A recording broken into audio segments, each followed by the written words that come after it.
Aye. Pavley. Pavley, aye. It's 5-2. That matter is approved. Thank you very Let's turn much. to item number 10, SB 379. Thank you. Well, now I can officially say good evening, Mr. Chair and members. First, I would like to accept the suggested amendments on page 6 of the committee analysis as author's amendments.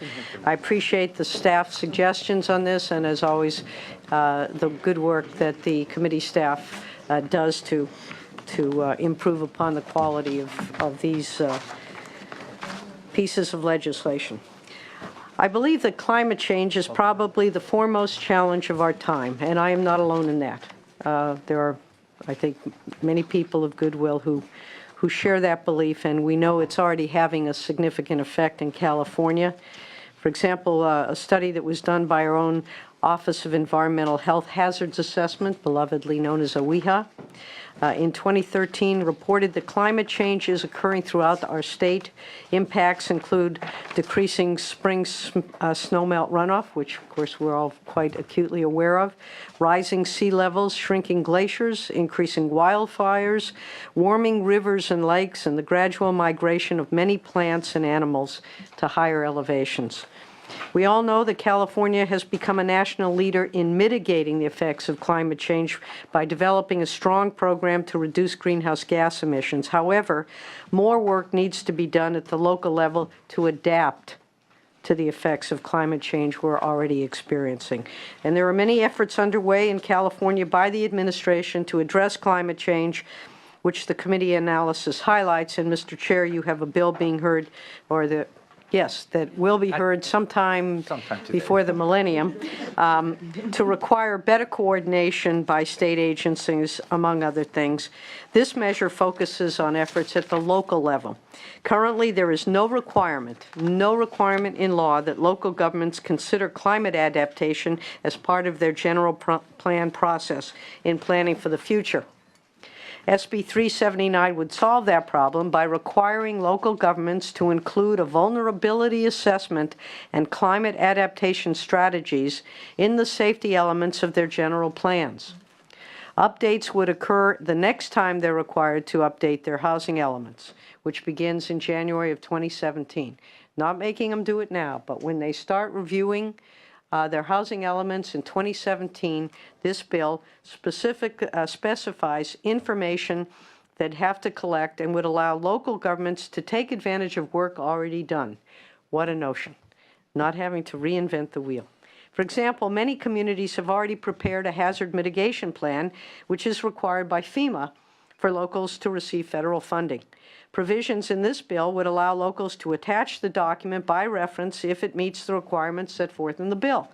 And this will save time and, of course, money. As the analysis indicates, I'm staying in close touch with OPR to ensure our bill is on track and not at odds with their efforts in updating the general plan guidelines on climate adaptation. I'm also continuing to work with the stakeholders on this bill, including the American Planning Association, Nature Conservancy, and the BIA, to address issues that have been raised. Meetings are scheduled to continue. Or we're actually having a meeting, I think, with all of the stakeholders early next week. SB 379 represents a significant step forward that will help ensure that cities and counties are providing for the safety of their communities into the future as the effects of climate change continue to evolve. The bill is supported by the California League of Conservation Voters, Environment California, Sierra Club, the California Fire Chiefs Association, the Local Government Commission, BCDC, and others. I have witnesses here in support. With that, I would respectfully ask for your aye vote. Thank you. First witness. Mr. Chair and members. There we go. All right. Mr. Chair and members, Jenna Price on behalf of the California League of Conservation Voters. I am also registering support for tree people. I will be brief, as the senator really did sum it up, but climate change is happening. It's happening now. We can't avoid it. We see the signs everywhere, as the senator mentioned. Rising sea levels, sinking glaciers. We're watching wildfires burn hotter and fiercer than ever before, turning our ground to glass, really impeding the ability for the water, when it does fall from the sky, to saturate the ground. we see the migration of plants and animals going to higher elevations. We need to do something now to really start curbing these effects. As mentioned, California is the national leader on efforts to mitigate the effects of climate change by reducing our greenhouse gas emissions, but we can't stop there. We do need to figure out how to adapt, and we need to become the leader in adaptation as well if we want communities to develop in a way that become not only more sustainable, but sustainable in a way that the communities hold dear to them. And we think SB 379 gets us closer to that community empowerment. As there is no law currently requiring cities and counties to address climate adaptation as part of their general plan process moving forward, we feel like 379 really does take those necessary steps by requiring the vulnerability assessment and identifying the risks climate change pose within the local and regional jurisdictions. With climate change and climate-related disasters happening ever more frequently, it's imperative that communities be empowered to reduce their vulnerability, and SB 379 gets us one step closer. Next Thank you. witness. Good evening, Kyle Jones. Kyle Jones with Sierra Club, California, in support of this bill, and we thank the author for bringing it forward today. As mentioned, SB 379 requires local governments to modernize their general plans in a way that faces the real threats posed by climate change. Going forward, these effects that have already been mentioned, will negatively impact the safety of all Californians. Cities and counties provide the first line of response to these threats and should plan accordingly. SB 375 brings these plans in lines with a new reality in a way to protect Californians. We urge your aye vote. Very good. Others in support of SB 379? Sandy George, I'm actually in support, if amended, with the American Planning Association. We've been working from the inception with the author and the sponsors, and we appreciate that. We still have some changes that we'd like to see made, and we will be meeting on Tuesday to go over those. But we particularly want to be sure that in the event that the local jurisdiction has addressed planning issues in the hazard mitigation plans, that we don't necessarily have to go back and forth between the safety element and that plan. The information that is in the bill is very specific. We prefer not to have a very specific long list of things in the safety element itself. It's supposed to be a general plan, not specific. And a number of jurisdictions have already started using the hazard mitigation plan to deal with those issues. So we just have this more of a technical issue. We also think that the changes and updates should be tied to the hazard mitigation plan or local equivalent. Those are done every 5 years, more often than the housing element. The housing element is tied to an awful lot of things that we think are just making it very difficult to do a housing element update, period. And we'd like to continue to work with the author on those and other issues. Thank you. Very good. Others? Michael Pimentel with the City and County of San Francisco. We support this legislation. However, we do have some concerns. We're hoping to work with the author's office on some amendments. Thank you.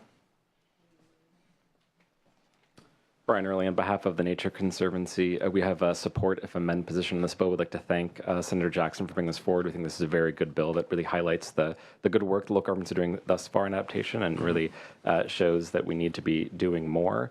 We want to make sure that the important role that natural infrastructure can and should play in protecting our natural and built environment is highlighted in this bill, and we look forward to continuing to work with the author on this as it moves forward. Thank you. Very good. Opposition to 379? Let them come forward.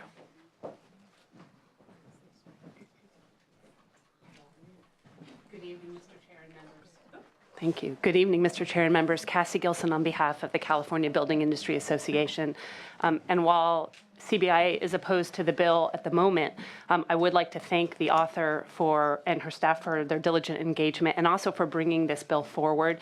Indeed, the concerns are not about the premise of the bill. CBIA agrees that the general plan is indeed the place to deal with adaptation issues. It's really not a question of if we do this, it's how we do this. And just I'll highlight the sort of overarching concern going forward into the future discussions, and that is that the bill seems to be creating silos. And so we're going to have a silo that deals with adaptation and climate change, where those issues, if we talk about fire risks or risks of flood, those are already issues that we deal with in the general plan and indeed in the safety element. And the climate change overlay is really a question of the magnitude of those impacts. So how many feet of sea level rise are we talking about? Are the areas of severe fire concern expanding because of climate change? So we recognized in 375 that better to have everybody at the table and having one set of discussions. That's why we said let's not do transportation and housing separately. I think here our suggested approach would be let's not create a silo that deals just with adaptation, but let's look at the risks from adaptation and incorporate those into the flood safety element. Look at the risks of fire and incorporate that into the fire risk discussion so that we're sure that all of the discussions around this issue are happening at one time and we're not having one set of discussions over here and one set of discussions over there. So we look forward to working with the author and her staff going forward. Sure, Vice Chair Gaines. Does this duplicate what already happens through the general plan process? Because isn't fire risk and flooding already addressed in the general plan? Or what is different about it? I guess I'm just looking for clarification. So I'm not going to speak for the senator. I'll say that you've raised our concern, which is to make sure that we're having one set of discussions so that project proponents are clear what the standards are, what the expectations are. If you look at a lot of the reports that I think the senator and our staff are pointing to about adaptation, one of the things that comes through is let's make sure that we have central repositories that people understand. If I'm doing a project that needs to mitigate for sea level rise, how many feet is the right number of feet, and so that I'm not stuck in CEQA litigation debating that. I think the senator's instinct is to go there as well. So our point is let's not create a standalone adaptation discussion. Let's look at those places in the general plan where we're already talking about that. And if climate change brings an added set, a greater magnitude or some nuances to those concerns, let's incorporate them there within that existing discussion. And I'm hopeful that we'll be able to work that out going forward. Okay, great. We That's want to helpful. hear Thank from you. the chamber. Amy Magu on behalf of the California Chamber of Commerce, and in the interest of time, I will align my comments with those of the Building Industry Association. Also oppose unless amended. Thank you. I think 10 years ago, maybe 9 years ago when I was on the Fremont City Council, 230,000 people, we did a general plan update, and we embedded climate change and adaptation into all our elements. So we looked at a bigger picture and had that discussion and briefings, and then tried to go through each of the elements and embed it in an adaptation process. I think in the best of worlds, that would be the wonderful thing. I think that the bill finds the issue. We're supposed to, or at least catches the issues and say all cities, all counties, any group that's going through a general plan update whenever the first opportunity that you have. But this is not my bill. This is Senator Jackson's bill. So I like the fact that you're continuing to meet with the stakeholders and to do some further refinements. Other questions or members who have questions of the author?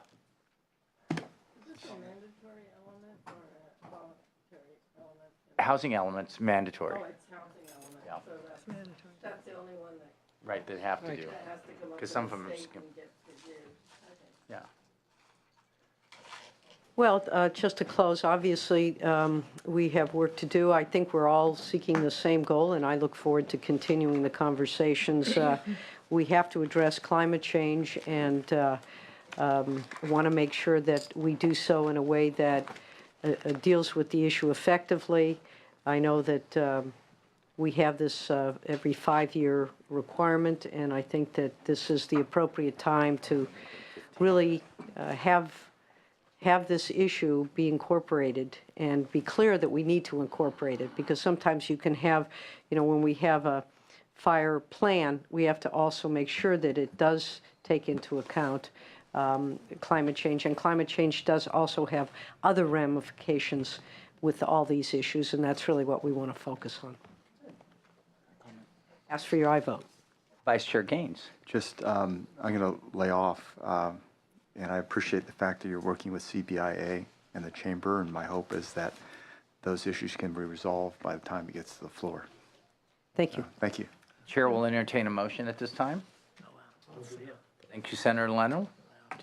Assistant, please call the roll. Item 10, SB 379 by Senator Jackson. The motion is due pass as amended and refer to Committee on Appropriations. Senators Wieckowski, Aye. aye. Gaines, Bates, Hill? Hill, aye. Jackson? Aye. Jackson, aye. Leno? Leno, aye. Pavley? Pavley, aye. That's 5-0. The matter's out. Congratulations. Thank you very much, Mr. Chair and members. Let's turn to item number 15. Senator Pavley, you have a piece of legislation that would like to complete an inventory of greenhouse gas emissions from our state water system. This is an inventory bill.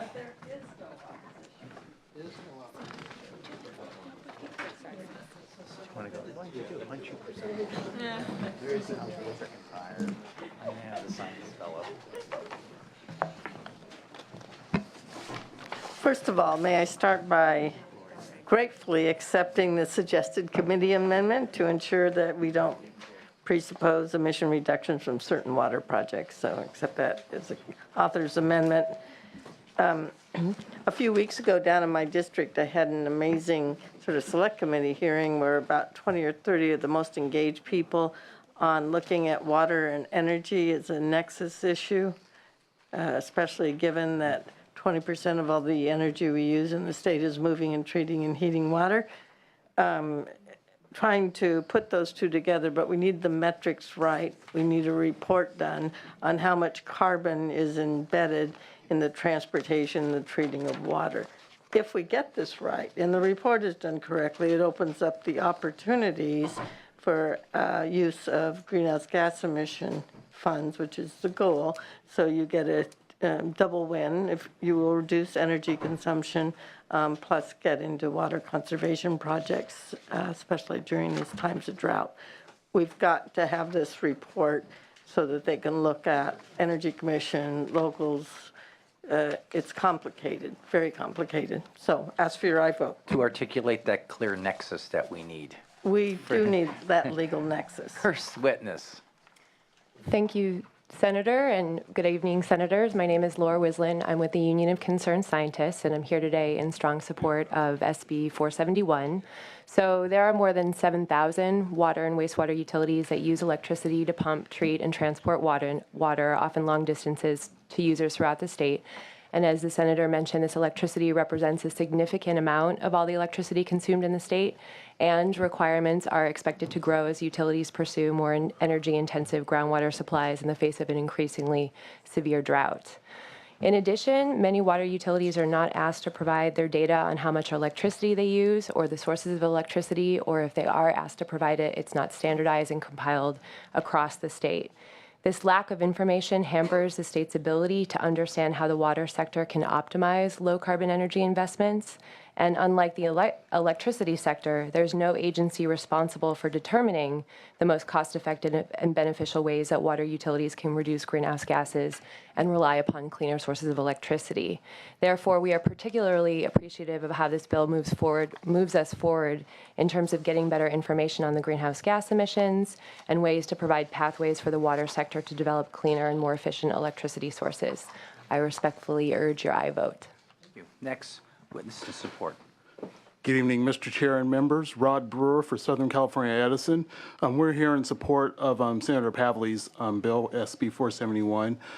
We were a part of that Water Energy Nexus meeting that took place in Calabasas last month. And for us, communication is definitely the key.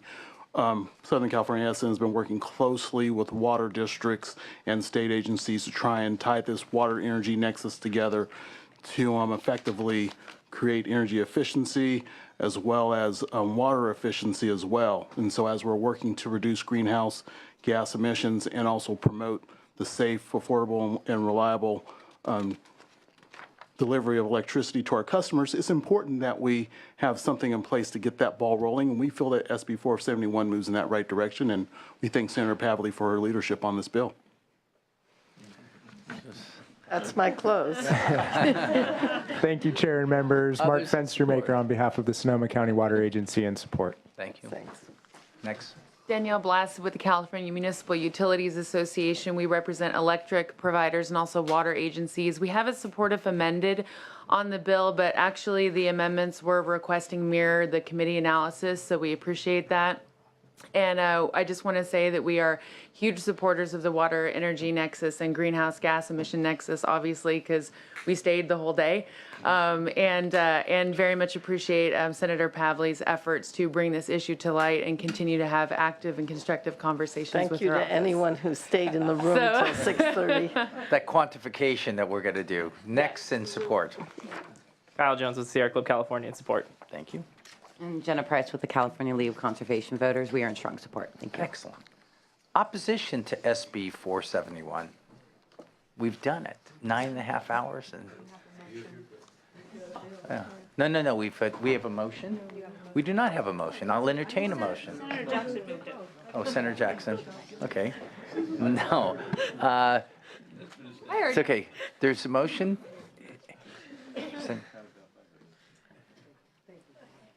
All the people, the water agencies and the electrical providers, local governments, they all want to get this right. This is a high priority, and so appreciate your aye vote on this. Okay. Please call the roll. Item 15, SB 471 by Senator Pavley. The motion is do pass as amended and refer to Committee on Appropriations. Senators Wykowski? Aye. Wykowski, aye. Gaines? Aye. Gaines, aye. Bates? Aye. Bates, aye. Hill? Aye. Hill, aye. Jackson? Aye. Jackson, aye. Leno? Aye. Leno, aye. Pavley? Aye. Pavley, aye. We will now turn to 7-0. That matter is approved. Congratulations. Let's move to item number 6, our last item this evening. All right.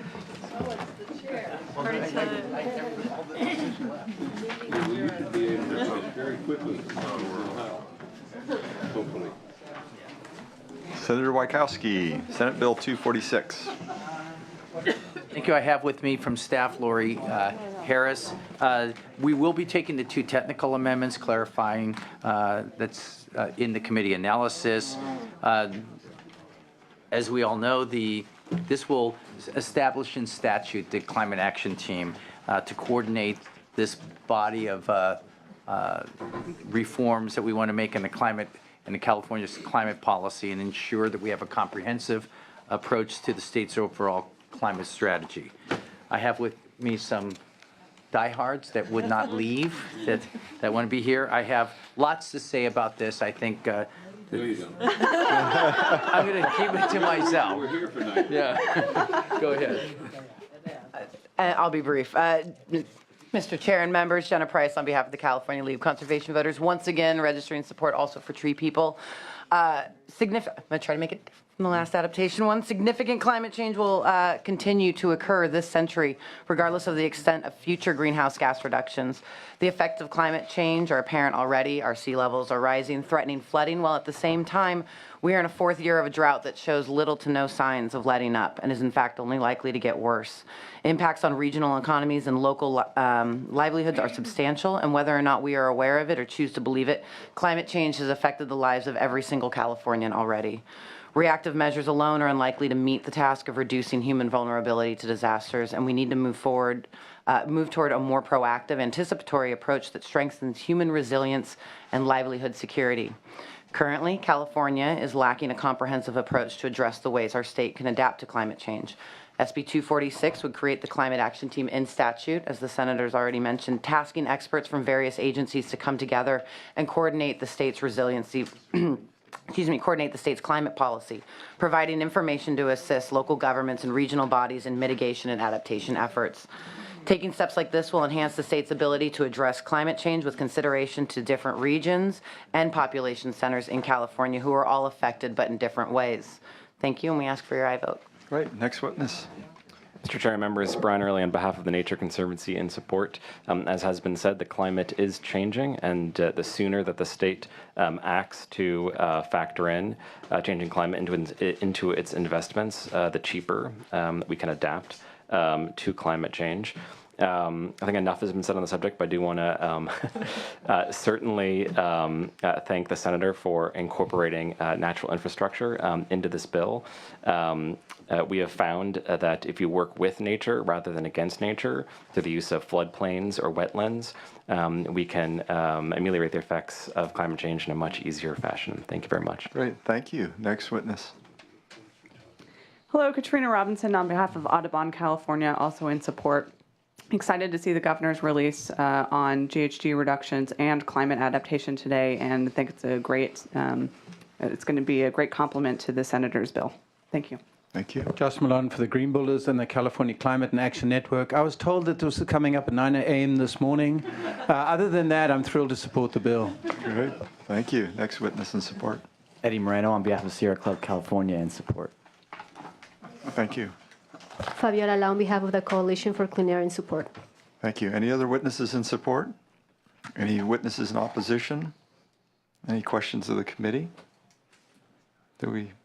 Would you like to make a closing statement, or is there a question? Excuse me. Okay. Just Senator Leno. wanted to wish the author well as you pick up where we left off last year.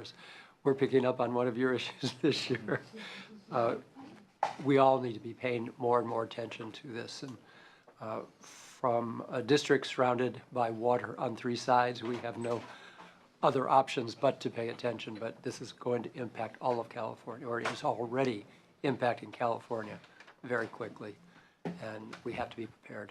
Yeah, we're hoping that the Scientific and Technical Advisory Committee that's going to be assisting local and regional governments is really going to be the sort of the sleeper here, is that's the coordination with local governments that are doing these Jackson general plan updates. Move the bill. Great.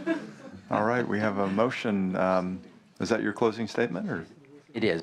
Great, wonderful. If we have roll call vote, please. Item 6, SB 246 by Senator Wachowski. The motion is due pass as amended and refer to Committee on Appropriations. Senators Wachowski. Aye. Wachowski, aye. Gaines. Aye. Gaines, aye. Bates. Hill. Aye. Hill, aye. Jackson. Aye. Jackson, aye. Leno. Aye. Leno, aye. Pavley. Pavley, aye. We're starting to have a melt. 6-0, that matters out. All right, let's return to the top of the calendar. Assistant, if you can call each of the bills so we can have members add on. I know it's been a long. I don't even remember. He pulled the bill. Thank you. Just go ahead. Call the absent members. Item 1, SB 654 by Senator De Leon. Motion is due pass, refer to Committee on Appropriations. Current vote is 5-1. Absent member Gaines. No. Gaines, no. That matter passes 5-2. Next bill. Item 2, SB 673 by Senator Lara.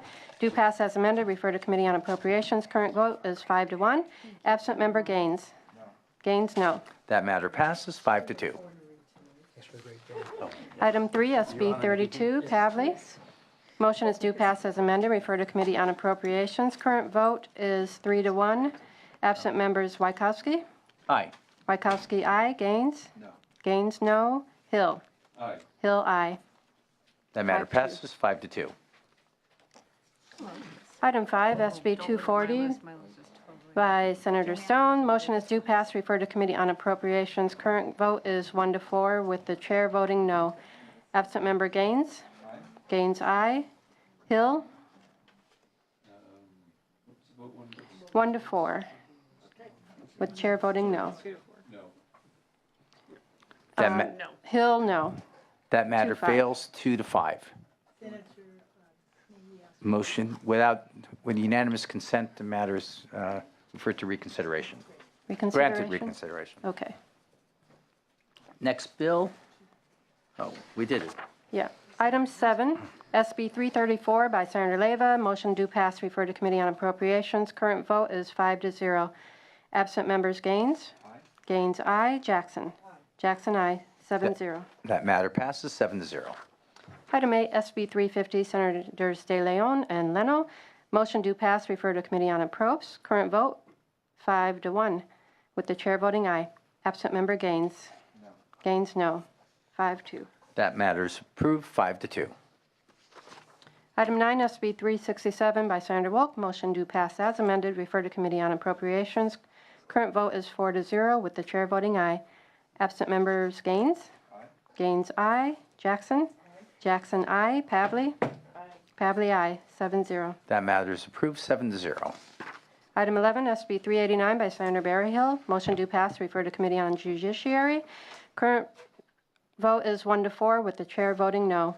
Absent member Gaines? Aye. Gaines, aye. Hill? No. Hill, no. 2-5. That matter fails, 2 to 5.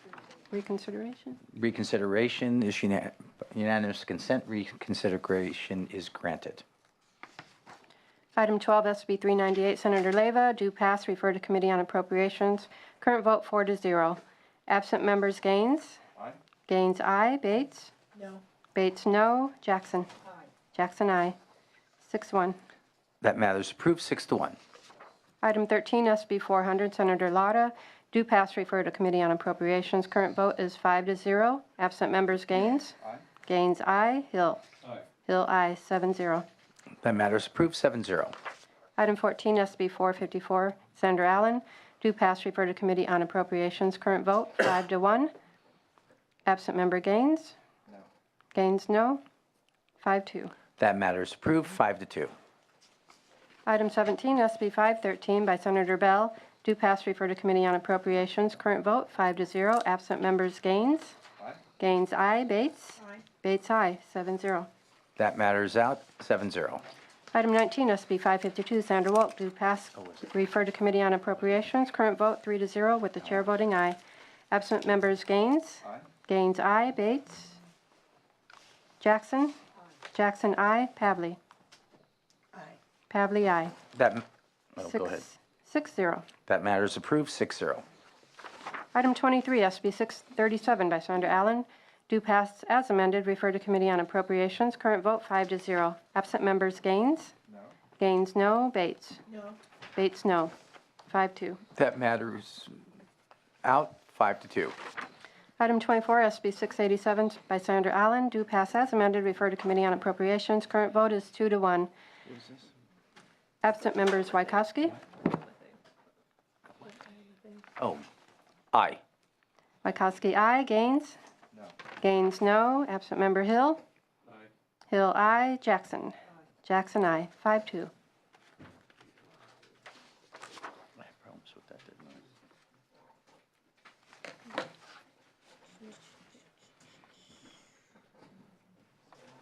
I? Are we still going? Okay. Oh, that matter is approved, 5-2.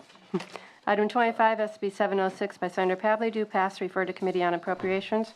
Current vote is 5-0. Absent members Gaines? Aye. Gaines, aye. Bates? Aye. Bates, aye. 7-0. That matter is approved, 7-0. Item 26, SB 718 by Senators Leno and Hancock. Current vote is 5-1. Absent member Gaines? Aye. Gaines, aye. 6-1. That matter is approved, 6 to 1. Item 27, SB 742 by Senator Hertzberg, do pass and refer to Committee on Appropriations. Current vote, 5-0. Absent members Gaines? Aye. Gaines, aye. Bates? Aye. Bates, aye. 7-0. That matter is approved, 7-0. Item 29, SB 763 by Senator Leno, do pass, refer to Committee on Appropriations. Current vote, 5-0. Absent members Gaines? Aye. Gaines, aye. Bates? 6-0. That matter is approved, 6-0. That's it? That was, Pretty all right, we're which done. item number is it? Before we hit the 10-hour mark, Item I eight. adjourn the 28. Senate Committee on Environmental Quality.